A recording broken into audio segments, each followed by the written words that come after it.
अस्सलाम वालेकुम Pakistan, your watching जीत की सोच। आज एक थ्रिलर मुकाबला हुआ कोलंबो में, जहां पर बारिश एक्सपेक्ट की जा रही थी, वहां पर बारिश के कतरे भी नहीं गिरे और श्रीलंका और बांग्लादेश के दरमियान एक ज़बरदस्त मुकाबला हुआ। बांग्लादेश ने टॉस जीता और हैरानकुन तौर पर पहले बॉलिंग का फैसला किया। श्रीलंका की जानिब से विकटें भी गिरी, लेकिन बहुत ही ज़बरदस्त खेले समरा विक्रमा और उन्होंने 93 रन की इनिंग्स खेली। 257 रन पे 9 खिलाड़ी आउट हुए श्रीलंका के मुकर्रर 50 ओवर्स में। अगर बांग्लादेश की बात की जाए तो बांग्लादेश के साथ अगेन वही प्रॉब्लम आ रहा है कि बांग्लादेश की टीम स्ट्रगल कर रही है। उनके तमाम तर बल्लेबाज, बेशतर बल्लेबाजों को आगाज जरूर मिला, उन्होंने 20-25 रन की इनिंग्स जरूर खेली, लेकिन उसके बाद कैपिटलाइज नहीं कर पाए और शकीब उल हसन के ऊपर, मुशफिक रहीम के ऊपर बहुत सारी जिम्मेदारियां थी, लेकिन वो भी अपनी जिम्मेदारियां पूरी नहीं कर सके। इस क्रूशल स्टेज पे उनको अपनी जिम्मेदारी पूरी करनी चाहिए थी, क्योंकि अब बांग्लादेश के पास कोई चांस मौजूद नहीं है। Bangladesh is literally out of the tournament और अब ये रेस जो है वो पाकिस्तान, इंडिया और श्रीलंका के दरमियान है कि कौन सी दो टीम्स होंगी जो कि फाइनल में पहुंचेगी। और पाकिस्तान इंडिया का मैच है तो डेफिनेटली हमने उस मैच के हवाले से भी बात करनी है और वहां पर क्या कुछ सूरत हाल है, बारिश की क्या सूरत हाल है, इंडिया की स्ट्रेटजी क्या होगी पाकिस्तानी पेसर्स के खिलाफ, इसके हवाले से भी हमारे पास बहुत सी खबरें हैं। फिर विक्रांत गुप्ता ने हमारे नुमाइंदे से बात की है, उसके हवाले से भी हम बात करेंगे। इस तमाम तरह इशू को लेकर मैं हूं आपका होस्ट हसन लियाकत और मुझे ज्वाइन किए हुए one and only test cricketer, first class के किंग और world record holder Hasan Raza. Thank you very much for joining us. And viral boy Ali, जो कि हमारे शो में अक्सर आते रहते हैं, अली ताबिश, और इनकी बाबर आजम को लेकर खबरें जो है वायरल हो चुकी हैं और ये वायरल बॉय आप इनको कह सकते हैं हसन भाई।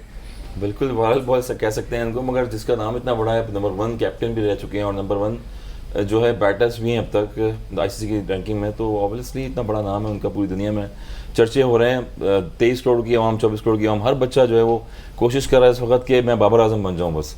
और आहिस्ता आहिस्ता शाहिद अफरीदी को जो भूलते जा रहे हैं और बाबर आजम इतनी परफॉर्मेंसेज दे रहे हैं, शाहिन शाह और बाबर आजम के कंटिन्यू आउटस्टैंडिंग जो है फ़ैन फॉलोइंग उनकी बढ़ती जा रही है। और जिस तरह से उन्होंने बताया कि बाबर आजम जो है उनका खेलना, उनका जो इक्विपमेंट्स हैं, उनकी स्पॉन्सरशिप है, अब तक रैंकिंग में टॉप लेवल पे जा रही है, दुनिया टॉप लेवल पे जा रही है। अच्छा, इससे पहले कि हम बाबर आजम के ऊपर और पाकिस्तान टीम के ऊपर बात करें, मैं चाहता हूं कि शुरू के 5-10 मिनट हम श्रीलंका बांग्लादेश को भी दे दें, क्योंकि ऑब्वियसली एक बहुत बड़ा गेम है। इसके बाद हमारे पास इंडिया वर्सेस पाकिस्तान का, उसके ऊपर तो डेफिनेटली डिस्कशन करनी है। आज के मैच में क्या हुआ, कोई भी कप्तान होता, बारिश की जहाँ पर प्रेडिक्शन हो तो वो चाहता ये है कि उसके बाद में जो है ना वो बल्लेबाजी आए, बल्कि पहले बल्लेबाजी कर ले और उसके बाद जो है वो दूसरी टीम को, आपको पता है कि डीएलएस के तहत फायदा होता है, लेकिन पहले बल्लेबाजी नहीं की, टॉस जीतकर शाकिब उल हसन ने।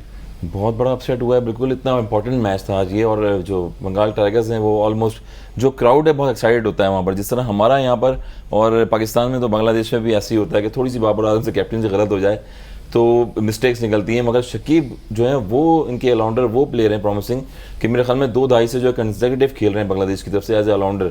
350 से ज़्यादा विकटें हैं उनकी और परफॉर्मेंसेज हैं, 250 से ज़्यादा वनडे मैचेस हैं। अगेन उन्होंने टॉस जीत के जो है पहले वो बॉलिंग का फैसला किया है, मगर अगेन क्रेडिट जाता है होम सीरीज़ और होम टीम को। जिस तरह से प्रेमदासा में मैच हुआ, मैच शफलिंग हो रही थी, शिफ्टिंग हो रही थी, मगर मेरे ख्याल में फाइट बैक करने के लिए 250 रन अच्छे थे श्रीलंका ने जिस तरह बनाए। शुरू में जो समरावीरा जो खेल रहे थे उन्होंने 93 रन की इनिंग्स खेली, तो ओवरऑल देखें कहीं ना कहीं डिसीजन उनका जो है वो सही नहीं किया, जिसकी वजह से जो है लाइटिंग में देखें आप बॉल सीम और स्विंग हो रहा था। तो मेरे ख्याल में अगर पहली बैटिंग करते तो शायद ये बांग्लादेश अपनी टीम और अपने कैप्टन अपनी टीम को बचा सकते थे, मगर आहिस्ता आहिस्ता विकेट गिरती गई हैं और अंडर प्रेशर आए। स्पेशली लास्ट मैच में उन्होंने खुद 50 की हुई थी, तो सारा प्रेशर खुद ही ले लिया उन्होंने। उसके बाद कॉर्ट बैंड एक ही जगह पे हुए। जब हम फ़खर जमान की बात कर रहे थे कि वो कट खेल के आउटसाइड ऑफ स्टंप की बॉल पे आउट होते हैं, तो हमेशा ये भी सेकंड टाइम जो है वो आउट हुए वहाँ पर, भारी किराना लेती हुई जो है वो एज हुई और कॉट बैंड हुए। तो मेरे ख्याल में हमेशा जब आप पे ऐसा टीम को जितवाना भी है एज ए कैप्टन और प्रेशर भी आए तो पहले बैटिंग करनी चाहिए, ताकि वो प्रेशर जो रिलीव हो आपसे। तो ये मिस्टेक किए उन्होंने आज, प्रेशर को रिलीव करना चाहिए। और इससे पहले कि मैं अली ताबिश की तरफ चलूँ, मैं चाहता हूँ कि नाजरीन को मैच समरी दिखाई जाए, क्या कुछ हुआ इस मैच में। और श्रीलंका ने पहले बैटिंग करते हुए 257 रन बनाए थे। कौन कौन से श्रीलंकन बैटर्स हैं जिन्होंने अच्छी कारकर्दगी का मुजाहरा किया, और उसके बाद बांग्लादेश ने रिप्लाई क्या किया। मैच समरी आपके सामने। Sri Lanka put 257 for 9 in 50 overs. Wickrama played a vital role, 93 in 72 deliveries, बहुत ही फास्ट एंड फ्यूरियस खेले। इसके अलावा कुशाल मेंडिस वंस अगेन, इनसे उम्मीदें होती है, 50 रन बनाने में कामयाब हुए। निसानका 40 रन बनाने में कामयाब हुए और आज फाइनली कप्तान की जानिब से 24 रन हमें देखने को मिले शनाका की जानिब से।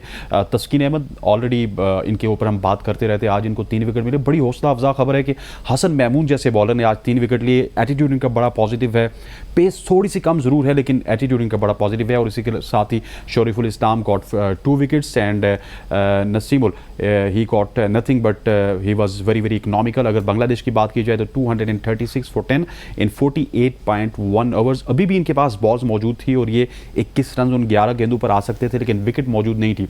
तौहीद ने बड़ी ज़बरदस्त बल्लेबाजी की। तौहीद के आउट होने के बाद एक सेलिब्रेशन हमें देखने को मिली श्रीलंका की जानिब से। 82 रन बनाए इन्होंने। उसके बाद Mushfiqur Rahim already got the start 29 run, लेकिन वंस अगेन कोलैप्स हुए और कप्तान ने इनको आउट किया। फिर मिराज ने 28 रन बनाए, नईम ने 21 रन बनाए। Shanaka was peak of the bowler, he was a birthday boy, 28 for 3 and Tikshana got 3 wickets for 69. He was bit of expensive and Pathirana, what a find, he is 58 for 3 and Walalage 26 for 1.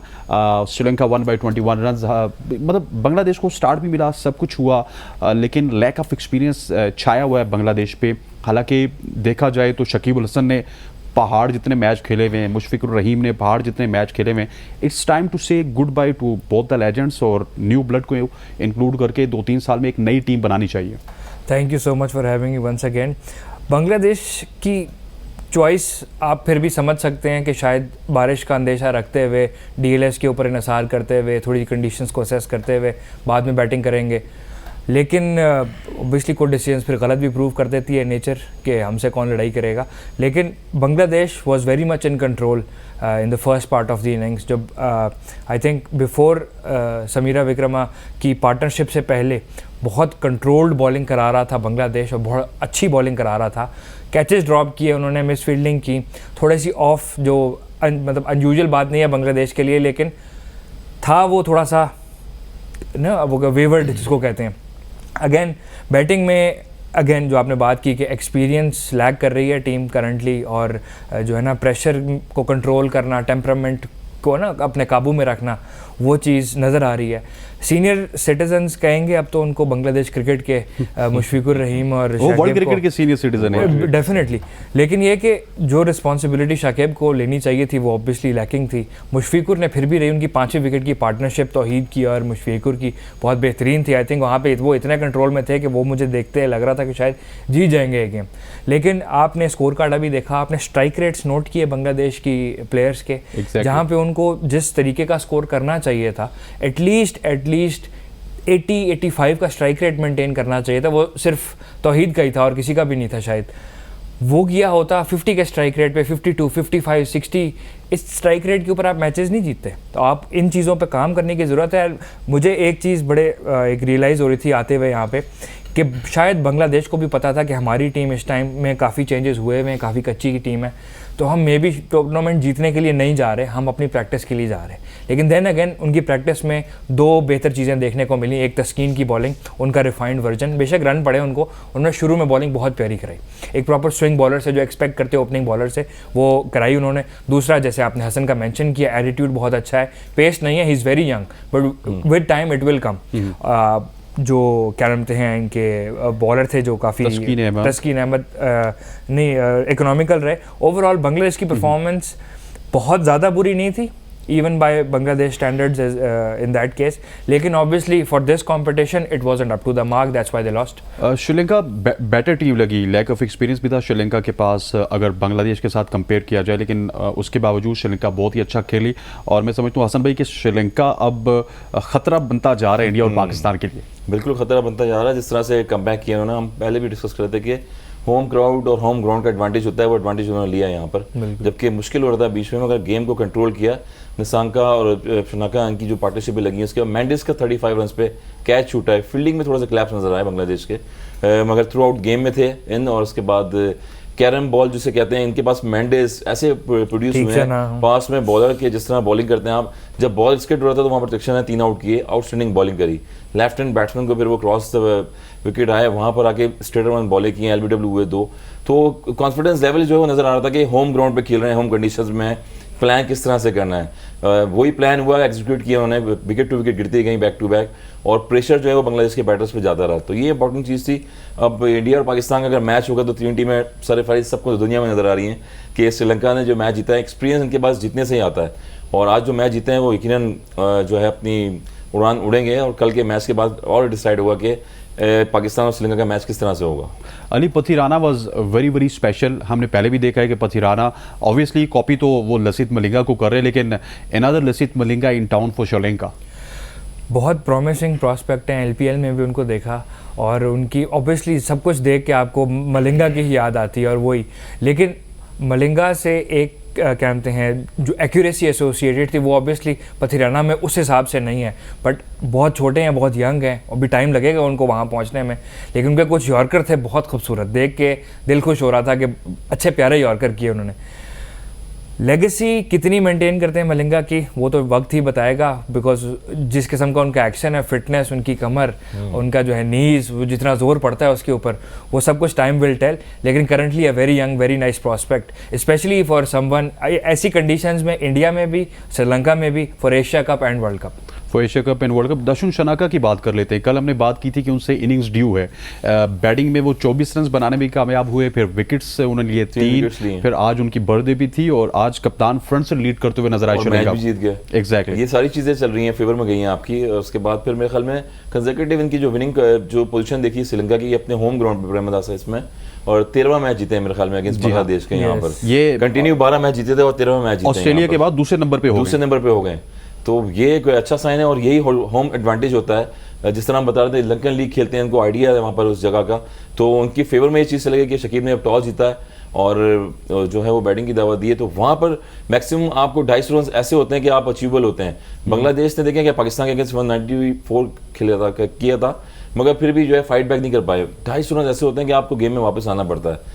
तो overall देखिए तो श्रीलंका का यही plan था कि हम 250 से ऊपर रन आउट करें ताकि मैच में न हो जाएं, और यही उन्होंने बैकअप पे 20-20 रन रखे थे, जहां से श्रीलंका जो है वो वापस गेम में आए और कंसेक्यूटिव विन किया ये मैच को। 13 कंसेक्यूटिव मैच जीत चुकी है श्रीलंका। लेकिन मेरा सवाल कल भी हसन भाई से यही था कि श्रीलंका क्योंकि एसोसिएट मेंबर्स के साथ खेल के आई, क्वालिफायर खेल के आई, और अभी तक एसोसिएट मेंबर्स के साथ ही खेल रही है वो। Bangladesh, like Afghanistan, they are more than a lesser nation, mean to say they are not that much compact. When we talk about Pakistan and India, उनके खिलाफ खेलेंगे तो इनके टेम्परामेंट का पता चलेगा ये कहाँ पे स्टैंड करते हैं।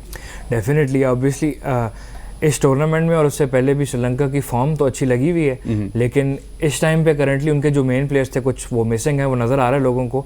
उसके बावजूद जैसे आपने कहा कि वो लेसर नेशंस के साथ जो इतने नोन और इतने वेल प्लेड नहीं हैं क्रिकेट में फ़िलहाल अब तक, तो अभी मैचेस जब आने हैं इंडिया के साथ और पाकिस्तान के साथ, तब उन इस टीम की एक्चुअल स्ट्रेंथ का तब आपको अंदाज़ा होगा कि एक नंबर 1 रैंक टीम है, दूसरी नंबर 3 रैंक टीम है, और ऑब्वियसली दोनों जायंट्स हैं। पाकिस्तान भी जायंट है, इंडिया भी जायंट है। पता इनका तब तो लगेगा, लेकिन उसके साथ साथ आपको वैसे 2022 में पता चल चुका था इनका। यार that was a baby team in front of Pakistan by the way. मैं एक मज़े की बात बताता हूँ। मुझसे कोई पूछ रहा था एशिया कप का फाइनल पाकिस्तान इंडिया में कौन जीतेगा। मैं कहा यार मैंने जो अपना एक स्कोर रखा हुआ है ना, उसके हिसाब से पहला मैच जो पाकिस्तान इंडिया का ग्रुप का बनता था वो पाकिस्तान ने जीतना था, सुपर 4 वाला इंडिया ने जीतना था, और फाइनल पाकिस्तान ने जीतना था। ठीक है, अब पहला हो गया वॉश आउट, तो मेरी जो कैलकुलेशन थी वो ख़राब हो गई है। ठीक है, अब आई डोंट नो कल कौन जीतेगा, लेकिन अगर फॉर एग्जाम्पल फाइनल में पाकिस्तान के सामने इंशाल्लाह पाकिस्तान हो सबसे पहले, तो दूसरी चीज़ इंडिया हो, अगर इंडिया नहीं होता तो I would want Sri Lanka to be there, ताकि हम 2022 का बदला अपना पूरा कर सकें। ठीक हो गया। साद अब्बासी हमें ज्वाइन कर चुके हैं, हमारे रिपोर्टर हैं, और इस वक्त इनके पास बड़ी बड़ी खबरें थी आज दिन को भी इन्होंने डिस्कस की थी। Now let's talk about India Pakistan. आपने इंडिया पाकिस्तान की बात की, तो साद अब्बासी के पास कुछ खबरें हैं इंडिया पाकिस्तान के हवाले से। साथ ये बताइएगा कि शाहीन शाह अफरीदी को टैकल करने के लिए क्या स्ट्रैटेजी बनाई है टीम इंडिया ने। आपका बहुत शुक्रिया।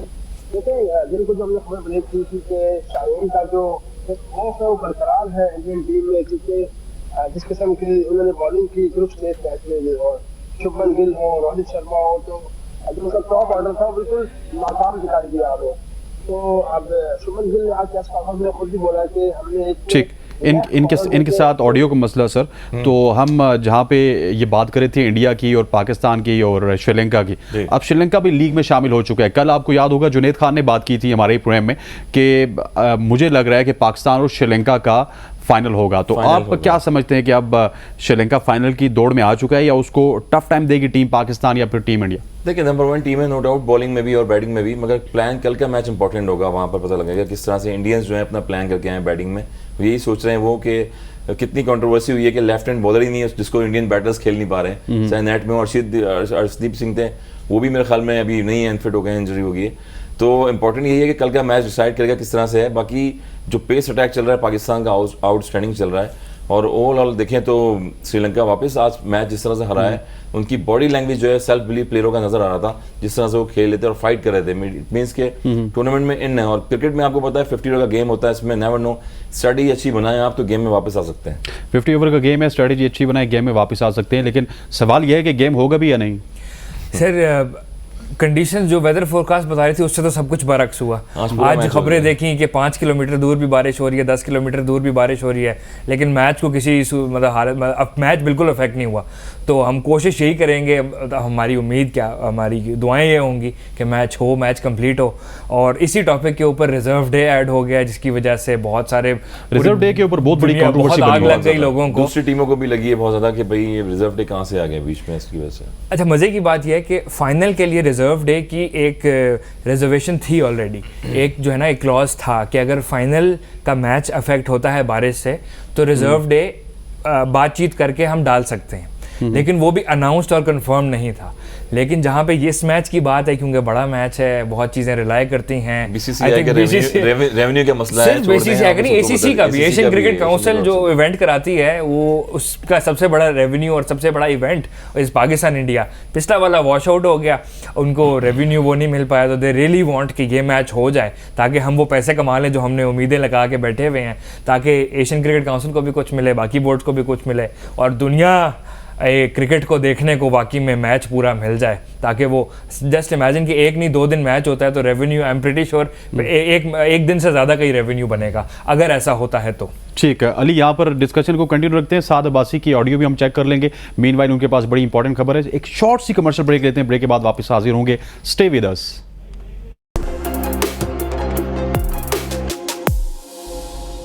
Welcome back to show. अब स्ट्रेटजी के हवाले से बात करनी थी हमने इंडिया पाकिस्तान की, और देखते हैं कि इंडिया पाकिस्तान की क्या स्ट्रेटजी होगी। पाकिस्तान की स्ट्रेटजी, मुझे उसमें भी कुछ डाउट्स नजर आ रहे हैं, उसके हवाले से मैं हसन रजा साहब से बात करूंगा। लेकिन पहले चलते हैं हम अपने स्टार रिपोर्टर स्पेशल कॉरेस्पॉन्डेंट साद अब्बासी के पास, जिनके पास कुछ खबरें हैं कि किस तरह टैकल करना है इंडिया ने पाकिस्तानी पेस अटैक को। साद, ये बताइएगा कि शाहीन शाह अफरीदी दर्द सर बने हुए इंडियन जो टॉप ऑर्डर है उसके लिए पिछले 2-3 साल से, तो उनके लिए क्या कुछ स्ट्रेटजी बनाने की कोशिश कर रही है टीम इंडिया?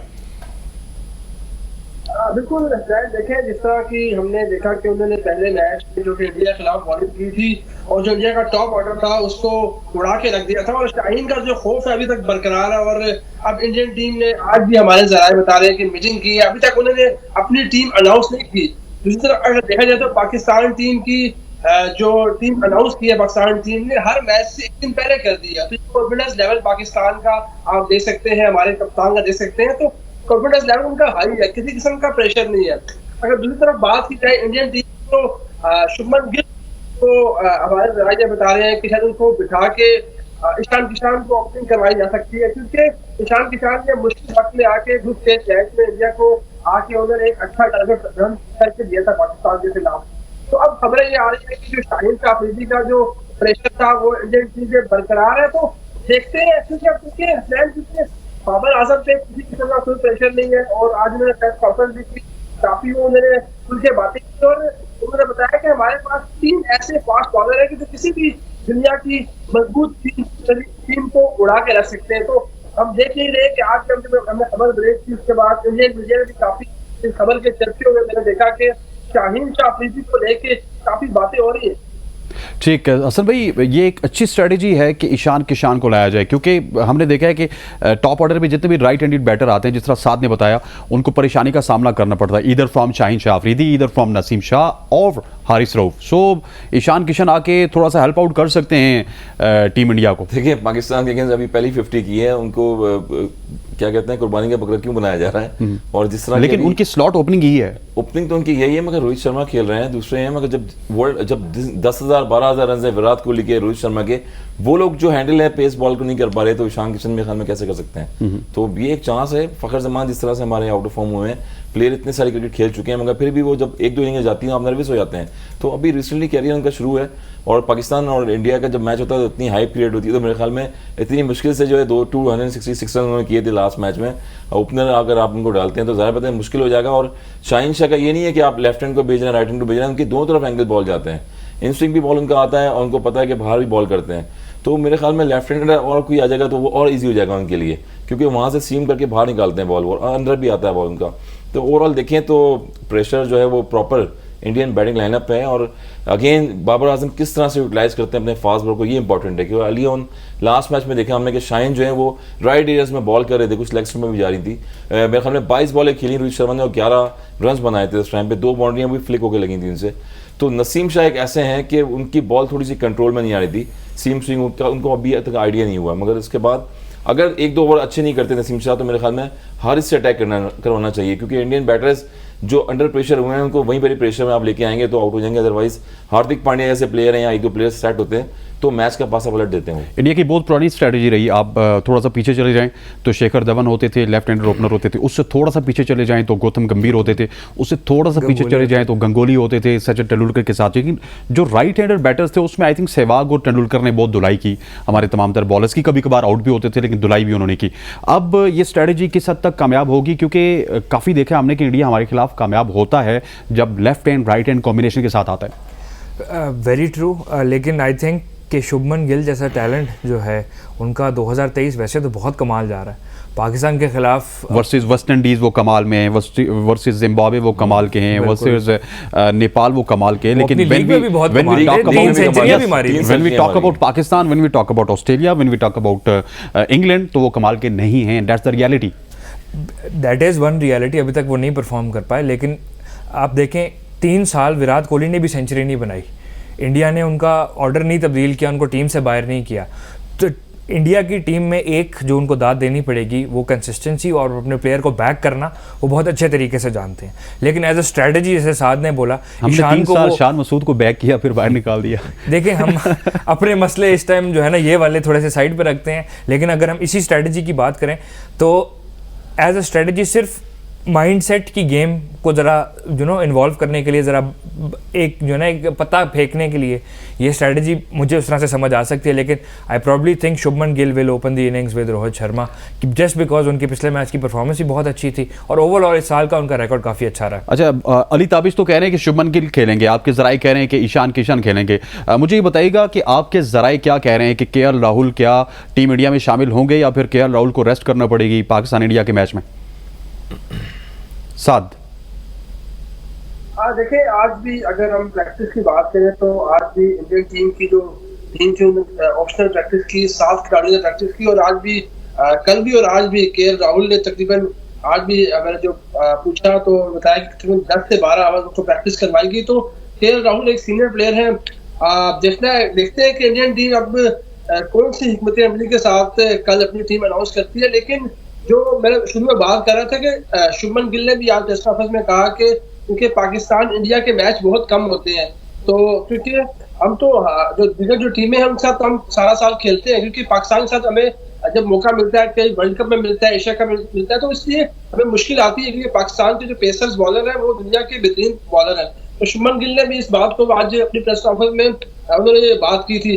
तो देखना ये होगा कि इंडिया किस हिकमत अमली से कल मैदान में उतरता है। और पाकिस्तान अगर देखा जाए तो पाकिस्तान के जो कप्तान बाबर आजम इस वक्त फुल कॉन्फिडेंस में लग रहे हैं और अपनी जो टीम है वो एक दिन पहले अनाउंस कर रहे हैं। उन्होंने देखा तीनों मैचेस में अपनी जो टीम है वो एक दिन पहले अनाउंस की है, तो इससे लग रहा है कि बाबर आजम काफी कॉन्फिडेंस लेवल में है, पूरी टीम की जो मोराल है वो काफी आया है। तो कल का जो मैच है इंशाल्लाह अच्छा होता नजर आएगा और पाकिस्तान जीतेगा। दूसरी बात अगर मैं यहाँ पे करूँ, जो फहीम अशरफ की जो लोग अक्सर बात कर रहे थे कि फहीम अशरफ के लिए ये डू एंड डाई मैच है, कल उनको परफॉर्म करना होगा, तो मेरे ख्याल में से नवाज के साथ उनका कंपैरिजन करना थोड़ा सा मुश्किल होगा, क्योंकि नवाज अगर आप देखें वर्ल्ड कप में अगर नवाज जाते हैं क्योंकि लेफ्ट हैंड स्पिनर पाकिस्तान को जरूरत पड़ सकता है, तो फहीम मुझे लग रहा है कि हमारे जराए बता रहे हैं कि वर्ल्ड कप में उनके चांस बहुत कम नजर आ रहे हैं। अगर वो कल बेशक परफॉर्म कर भी दें तो मुश्किल दिखाई दे रहा है। ठीक हो गया, ये बड़ा वैलिड पॉइंट है कि फ़हीम अशरफ अगर आपकी कंसिडरेशन में नहीं है वर्ल्ड कप के लिए तो फिर बारहा उनको चांस देना कहाँ की तुक है। नवाज हैं, वसीम जूनियर हैं, अगर आपने फास्ट बॉलिंग ऑलराउंडर को ही आजमाना है तो वसीम जूनियर को आजमा लें। बिल्कुल, आपने स्क्वाड के साथ रखा हुआ इनको, और उसके बाद फिर हसनैन सस्पेंड हुए थे, वो भी थे उस टाइम, नीदरलैंड हॉलैंड में टीम गई हुई थी, वहाँ पर वसीम जूनियर को खिलाए थे 1-2 मैचेस। फिर आपने एक साल बिल्कुल गायब कर दिया बॉलर को। तो हसनैन वापस इंजर हो गए, आई थिंक सुना है वापस से अभी लीग वगैरह खेल रहे थे वहाँ पर, इंग्लैंड में भी खेलने गए हुए थे वहाँ पर। मगर वसीम जूनियर को कैरी आपने किया हुआ तो खिलाए उनको मैचेस, और एकदम से आपने लाके डायरेक्ट मैच जो है वो बांग्लादेश के अगेंस्ट फ़हीम को खिला दिया। तो कुछ समझ से बाहर है ये चीज़ें हैं, और जहाँ स्क्वाड में आपको रखा हुआ प्लेयर को तो वहाँ पर खिलाए। वर्ल्ड कप भी आ रहा है तो आपको टीम की तैयारियाँ करनी है सारी, और जिस तरह से 3 बॉलर आपकी जो है अटैकिंग बॉलिंग कर रहे हैं, इन केस नसीम शाह कोई इंजरी हो जाती है अभी आगे पीछे, तो आपको रिप्लेसमेंट पे एक बैकअप पे प्लेयर एक तैयार होना चाहिए, और बॉलर ऑलराउंडर कि जहाँ पर आपको खिला सकें। तो ये इंपॉर्टेंट चीज़ है, और अगेन अपनी स्ट्रेंथ बना के रखें बॉलिंग में, बैटिंग में भी।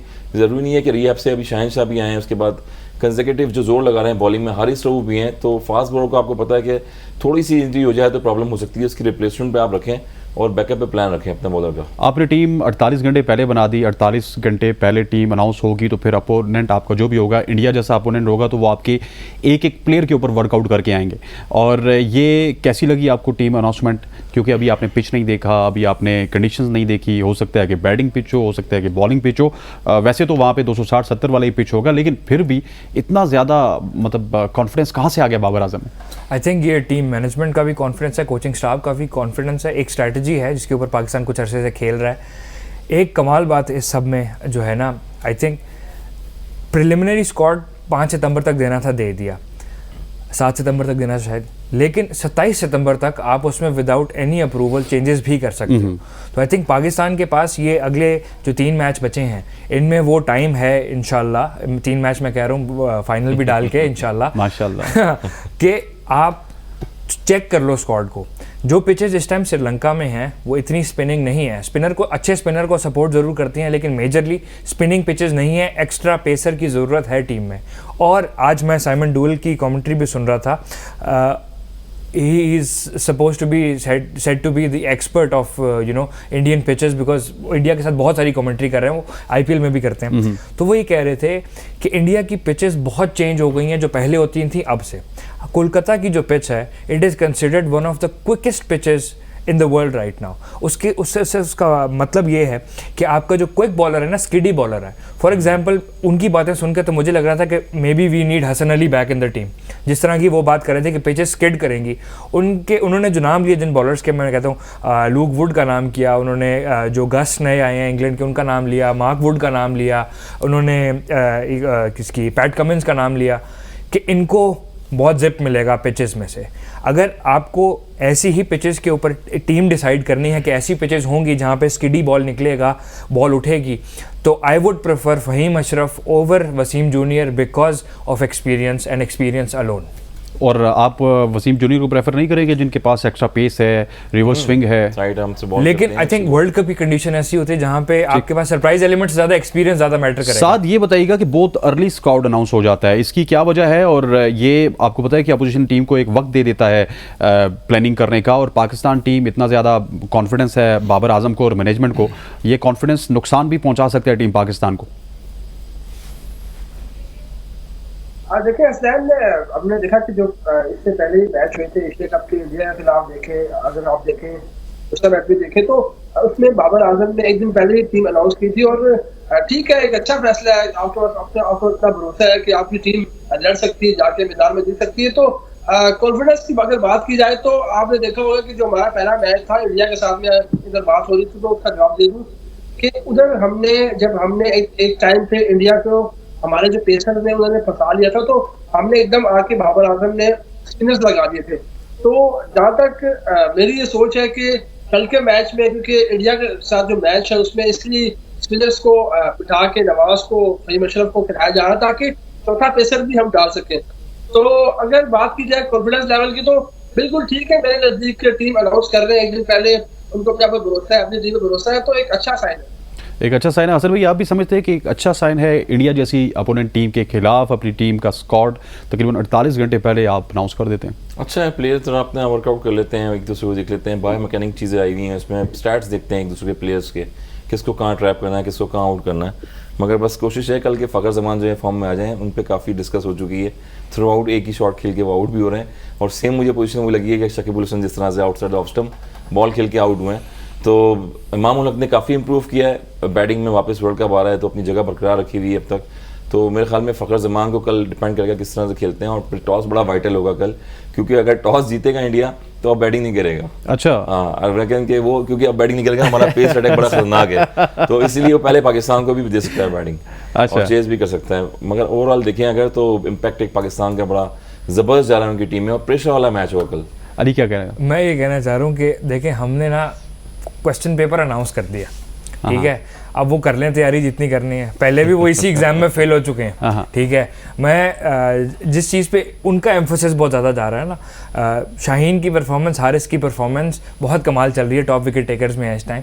वो शाहीन उनके हिसाब से सब उनके टफेस्ट क्वेश्चन जो है ना, सबसे बड़े जिसको कहते हैं प्रश्न, वो शाहीन और हारिस बने हुए हैं। लेकिन मुझे ये लगता है कल के मैच में उनके तैयारी के जो है ना बरअक्स Naseem Shah out of syllabus उनको मिलेंगे। नसीम तो वैसे ही आउट ऑफ सिलेबस है, आप फ़हीम अशरफ के ऊपर कोई तवक्को कर सकते हैं इंडिया के खिलाफ? मैं कर सकता हूँ, उसकी वजह बताता हूँ कि जब आप 3 एक्सप्रेस पेसर्स खिला रहे होंगे और इंडियन के बैट्समैन जो हैं वो उसका अंदाज़ा लगा के वो एक्सपेक्ट कर रहे होंगे कि इतनी तेज़ बॉल आएगी, लेकिन वहाँ पे अगर पिच थोड़ी सी भी स्किडी हुई तो फ़हीम अशरफ बहुत बेहतरीन साबित होंगे। उसकी वजह ये है कि जब वो बैंग इन करते हैं बॉल, थोड़ा सा, बिल्कुल थोड़ा सा, मैं कहूँगा माजरत के साथ, थोड़ी सी आकिब जावेद वाली फील देते हैं, वो लाइन जो और लेंथ जो बरकरार रखते हैं ना अपनी, थोड़ी सी वो उस लेंथ में अगर थोड़ी सी विकेट ने उनको स्किडी बिहेवियर रखा और इंडियन बैट्समैन जाएगा उसको पुल खेलने में, बॉल खड़ी करेगा, कैच आउट होगा। अब पीछे से आप जा सकते हैं क्योंकि स्पिनर का ऑप्शन है आपके पास, उसके पास लेकिन स्पिनर का ऑप्शन नहीं है, इफ्तिखार हो गए बीच में करा लेते हैं, वो है आपके पास पार्ट टाइम तो है, लेकिन आगा हैं आप इंडिया के इस टाइम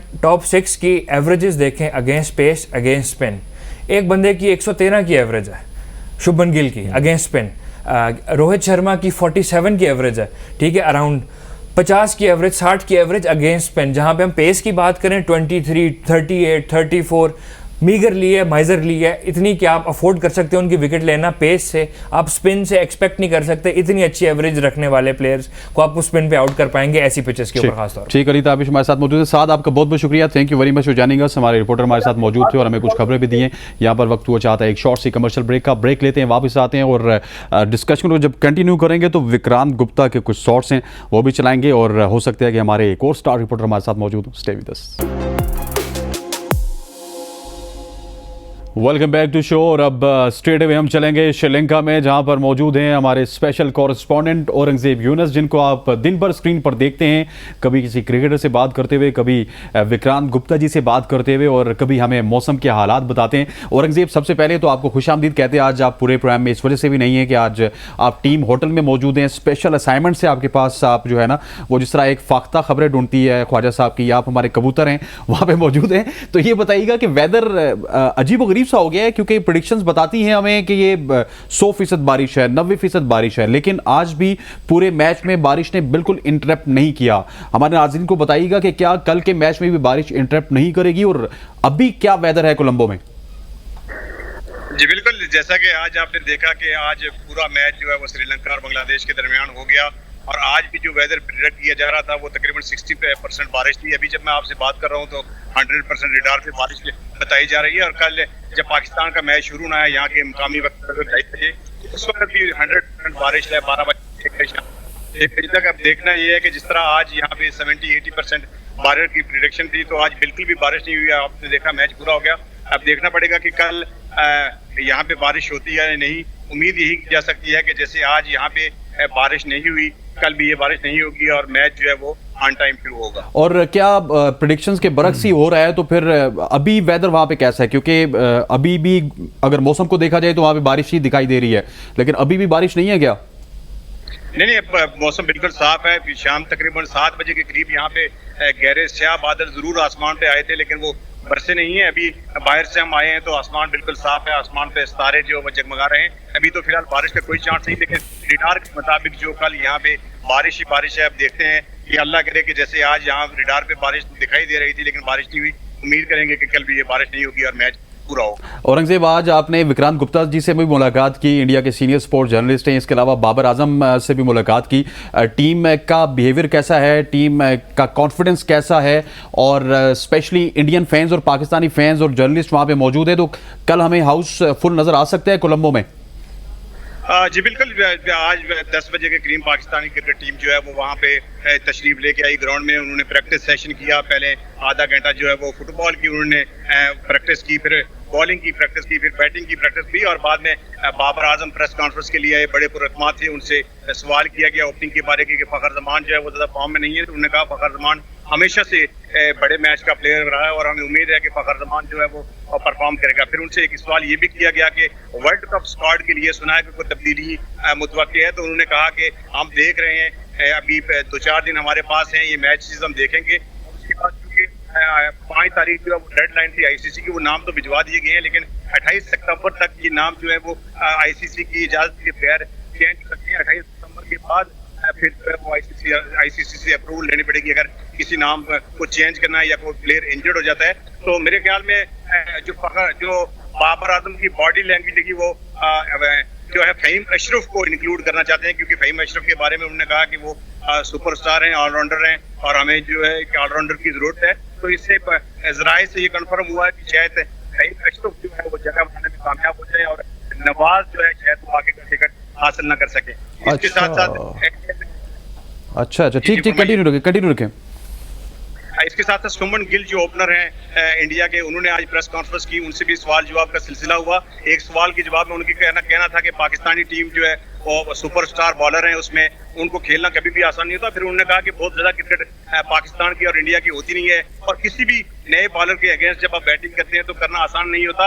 एक तरफ तो वो पाकिस्तान की बड़ी तारीफ कर रहे थे कि पाकिस्तान के बॉलर जो हैं वो बड़े आउटस्टैंडिंग हैं, और दूसरी तरफ एक सवाल के जवाब में उनका कहना था कि पाकिस्तान के खिलाफ मैच में किसी किस्म का एक्स्ट्रा प्रेशर नहीं होता, हम उसी तरह से खेलते हैं जैसे हम बांग्लादेश के खिलाफ या अफगानिस्तान के साथ खेले। तो फ्रस्ट्रेशन उनकी प्रेस कॉन्फ्रेंस में नजर आई। एक तरफ तो वो ये दावा कर रहे थे कि पाकिस्तानी टीम दुनिया की बेहतरीन टीम है, बॉलिंग ले ले, बैटिंग ले ले, और दूसरी तरफ वो ये कह रहे थे कि जो एक्स्ट्रा प्रेशर होता है वो नहीं होता, नॉर्मली जैसे हम अफगानिस्तान या बांग्लादेश के साथ खेलते हैं इसी तरह खेलेंगे। तो उनकी बातों में भी थोड़ा बहुत तजाद नजर आया। विक्रांत गुप्ता की आज उन्होंने बात की, आपको पता है विक्रांत गुप्ता आज जब प्रैक्टिस सेशन खत्म हुआ तो वो बाबर आजम से उन्हें कुछ बात करनी चाहिए। उन्होंने मुझसे पूछा कि बाबर आजम से अगर मैं बात करूं तो जवाब दे देंगे। मैंने कहा जी बिल्कुल, बाबर आजम जो है वो बड़े खुले दिल के मालिक हैं, आप बात कर सकते हैं। फिर उन्होंने बाबर आजम से बात की और बाबर आजम ने रिक्वेस्ट की कि मुझे आपका बैट चाहिए, तो बाबर आजम ने फौरन इनकार कर दिया कि पॉसिबल नहीं है। विक्रांत गुप्ता फिर आगे बढ़े, रिक्वेस्ट की कि मुझे आपका बैट चाहिए और सिग्नेचर के साथ चाहिए, मैंने अपनी बेटी को गिफ्ट करना है। तो उस पर फिर बाबर आजम ने थोड़ी देर को बातचीत करने के बाद हामी भर दी। तो जिसके बाबर आजम ने हामी भर दी, अब देखते हैं कि वो इसको पूरा कर पाते हैं कि नहीं। कल विक्रांत गुप्ता साहब ने कहा कि बैट जो है वो मुझे मिल जाएगा। अब देखते हैं कि बाबर आजम के मूड की बात है, अब देखते हैं क्या होता है। औरंगजेब, बहुत बहुत शुक्रिया, अपना बहुत सारा ख्याल रखिएगा, क्योंकि कल हमने आपको बहुत ज्यादा तंग करना है टेलीफोन कॉल्स के जरिए भी। आप वहां से हमारे साथ लाइव भी मौजूद होंगे और कल एक बहुत बड़ा इंपॉर्टेंट मैच है, तो बहुत बहुत शुक्रिया, अपना बहुत सारा ख्याल रखिएगा। Sir, Babar Azam the ball picker from 2006 और 7 की सीरीज में वहां पे बॉल पिकर थे। अब विक्रांत गुप्ता ने औरंगजेब साहब को जो इंटरव्यू दिया, उससे पहले औरंगजेब साहब ने उनको एक बहुत बड़ा फेवर दिया कि मैं आपकी बाबर आजम से मुलाकात करवाऊंगा और बाबर आजम से जो भी आप रिक्वेस्ट करेंगे वो पूरी होगी। फिर ये हुआ कि इन्होंने बाबर आजम से बैट मांगा, बाबर आजम ने पहले मना कर दिया। फिर जब गुप्ता जी ने कहा कि नहीं, मुझे अपने बेटे के लिए बल्ला चाहिए, तो बाबर आजम ने एग्री कर दिया। Such a nice gesture from king. यार जो आप शुरू में भी इंट्रोडक्शन में बात कर रहे थे कि मैं वायरल हुआ हूँ, तो वो वायरलिटी मेरी नहीं है, वो बाबर आजम की है। वो that is the impact of that brand जिसकी लोग बात करते हैं कि ब्रांड नहीं है, लेकिन वो ब्रांड है और वो हमें मानना पड़ेगा। मुझे एक बड़ा खूबसूरत वाक़या याद आ गया before we get to anything else. 2012 में मैं अपना पासपोर्ट बनवाने गया। मैं उस टाइम पे खेलता था शाह फैसल क्रिकेट क्लब में लाहौर में, और उसके बिल्कुल करीब जो है वो बरकत मार्केट के पीछे पासपोर्ट सेंटर है। तो मैं वहाँ पे मेरा उम्मीद ये थी कि जाता हूँ पासपोर्ट बनवा के फ्री होऊंगा, शाम हो जाएगी, नेट करने चला जाऊंगा, गेम खेलने चला जाऊंगा। तो मेरे साथ किट वगैरह सब कुछ था। अब मैं लाइन में लगा हुआ पासपोर्ट बनवाने की, और मेरे सामने एक अंकल खड़े हुए हैं, not too old not too young, middle age. तो ऐसी बातचीत होती रही, क्रिकेट का कोई मैच चल रहा था, मैं जो है ना वो देखता रहा, न्यूज़ पढ़ रहा था। तो वो मुझसे पूछते हैं, क्योंकि लाइन थी और कुछ करने को नहीं था, कि बेटा क्रिकेट खेलते हो? मैं कहा जी खेलता हूँ। कहते बाबर आजम का नाम सुना है? मैंने कहा जी मैंने कोई ख़ास तो नहीं सुना। तो कहते मेरा बेटा है। मैं आज़म सिद्दीकी हूँ। मैं कहा जी अच्छा। तो कहते कामरान अकमल, उमर अकमल मेरे भतीजे हैं माशाल्लाह से, लेकिन मैं बाबर आज़म को इस टाइम तैयार कर रहा हूँ। अंडर 19 खेल चुका है, लेकिन बहुत जल्द आप लोगों को देखने को मिलेगा। पिक्चर भी आ रही है उनकी, ये पिक्चर, ये बाबर आज़म है। This is 2006। ये सामने आपको नीचे उमर अकमल नज़र आएंगे। ये साउथ अफ्रीका की एक टीम आई हुई थी, और आपको बिल्कुल लेफ्ट पे जो नज़र आ रहे हैं वो नदीम ज़फ़र साहब हैं। जी जी जी। तो मेरे उस टाइम कोच नदीम ज़फ़र साहब थे। 2006-2007 में नदीम ज़फ़र साहब बाबर आज़म के भी कोच थे। तो मैं वो इंटरेक्शन हो गया। उनके जो वालिद के जो अल्फाज थे कि देखना जिस दिन बाबर आ गया पाकिस्तान क्रिकेट में, पूरी दुनिया जानेगी कि बाबर आज़म कौन है, सिर्फ मैं इंतज़ार कर रहा हूँ उस दिन का कि उसका नाम आ जाए। उन्होंने इतनी बड़ी बातें कर दी, मैं थोड़ा हैरान हुआ। कामरान अकमल, उमर अकमल खेल भी रहे थे, जानते भी थे उनको सब। तो मैं वापस गया, मैंने जाके अपने कोच से पूछा, मैं कहा सर बाबर आज़म कौन है, ज़रा बताएं तो कैसा खेलता है। कहता यार बहुत कमाल लड़का है, बहुत मेहनती लड़का है, और ऐसा वो लड़का है कि उसको क्या मैं कोचिंग कर रहा हूँ उसकी, क्या एक टाइम पे था उसका कोच, मैं टीम का कोच था, लॉर्ड्स टीम का, लेकिन वो लड़का कुछ और है, और वो बहुत मेहनती है, बहुत अच्छा क्रिकेटर है। और जो 2006 का अखबार की अभी आप कटिंग देख रहे हैं, ये नदीम साहब की कोचिंग में इन्होंने 100 मारा था, और इनकी पजीराई वहाँ से होनी शुरू हुई थी। पहला 100 गालिबन इनका रिकॉर्डेड जो पहला 100 था, ये शायद उसकी क्लिपिंग है। और उसके बाद सिलसिला शुरू हुआ। आप सिर्फ ये देखें कि एक बाप ने जो ख्वाब देखा था अपने बेटे के लिए, ठीक है, वो ख्वाब कहाँ से कहाँ पहुँच गया, और आज हम उसी ख्वाब की ताबीर सामने पूरी दुनिया के होते हुए देख रहे हैं। इसी बात में एक छोटी सी बात कहना चाहूँगा कि लोग जो ख्वाब देखते हैं, जो ख्वाब देखना चाहते हैं, उनको सपोर्ट करें, करते रहें। ऐसे बहुत सारे लोग हैं जो ख्वाब तो देखते हैं लेकिन उनकी ताबीर होते हुए नहीं देख सकते। उसमें से बहुत से कुछ लोग हैं जो सपोर्ट करते हैं लोगों को, तो उन लोगों का हाथ भी दें, उन लोगों को थैंक यू भी बोलें। वहाँ पे मैं एक इंसान का थैंक यू कहना चाहूँगा, मोहसिन गिलानी साहब का, कि वो भी ऐसे ख्वाबों की ताबीर को पूरा करते हुए बहुत सारे लोगों की देखना चाहते हैं और देख भी रहे हैं। Thank you to you and to Azam साहब एज वेल। एंड मुझे लग रहा है कि मैं मॉर्निंग शो में बैठा हूँ, it's not a sports show. अच्छा सर, ये बताएंगे जिस तरह बाबर आजम की बात की कि उन्होंने विक्रांत गुप्ता को बैट देने की वीडियो भी वायरल हुई है शायद आज सारा दिन, उन्होंने विक्रांत गुप्ता को बैट देने की हामी भर ली, और वो भी उनके बच्चे के लिए। कहीं ना कहीं हम राइवल तो जरूर हैं, लेकिन इस राइवलरी के बीच में एक मोहब्बत भी है।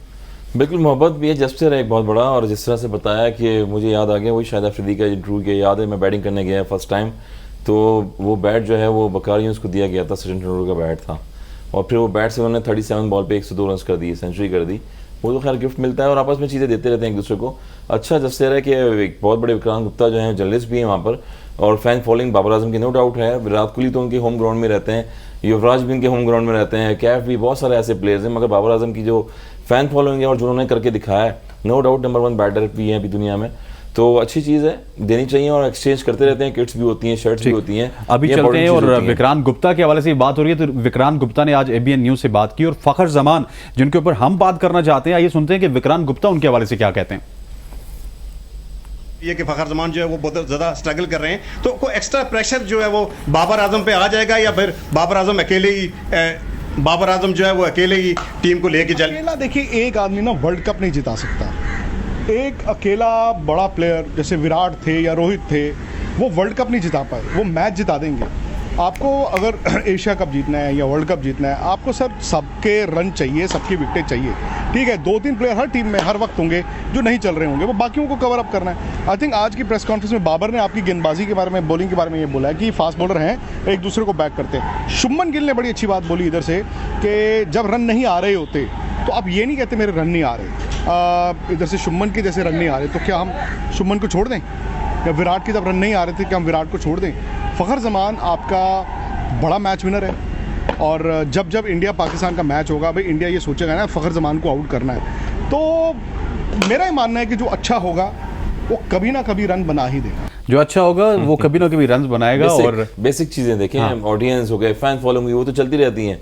प्लेयर को, जो प्लेयर स्ट्रगल कर रहा होता है, जब सेंचुरी कर रहा होता है तो कोई खामी नजर नहीं आती, जब वो आउट होता है उसके बाद हर बंदा दुनिया उसको समझाना शुरू कर देती है, यार ये ऐसे खेल गया वैसे खेल गया, मगर ये प्लेयर की क्वालिटी होती है कि वो अपनी रिवाइज करे इनको। जहाँ अभी रिजवान का जैसे इंटरव्यू ले रहे थे तो वो कह रहे थे कि प्लेयर ऑफ द मंथ भी रह चुके हैं वो, फ़खर जमान। तो यही क्वालिटी चीज़ें होती हैं कि आपको बड़े मैच में, बड़े गेम में अपनी स्ट्रैटेजी को बनाना पड़ता है और उस शेल से निकलना पड़ता है। वो जो बेसिक टेक्निक जो प्रैक्टिस में आप प्रैक्टिस कर रहे होते हैं, वही चीज़ों को दोहराना नहीं है आपने। कोई अच्छी चीज़ें सीख के, जैसे 2 पैड शॉट आपने मारे, वही अब ज़्यादा पता ट्रैप करे होंगे बॉल। हार्दिक पांड्या हैं, वो भी उनको बाउंसर करते हैं, पीछे शॉर्ट ऑफ लाइन बॉल करते हैं।